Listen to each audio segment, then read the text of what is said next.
Раньше вообще не было. Нет. 38 лет.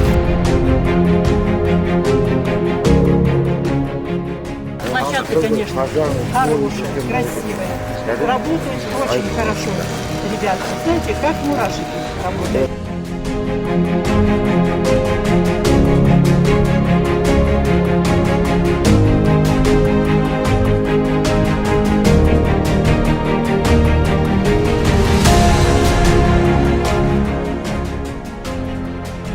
Сколько лет мы ждали вот такие работы, и Сидихур Рахмет За внимание, за заботу у нас. все радуются у нас. Благодарна. Этот двор, сколько, больше 40 лет вообще не было асфальта.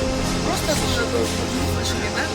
И двор очень большой, и охват идет полный 59, там у нас ТКСК. Все довольные.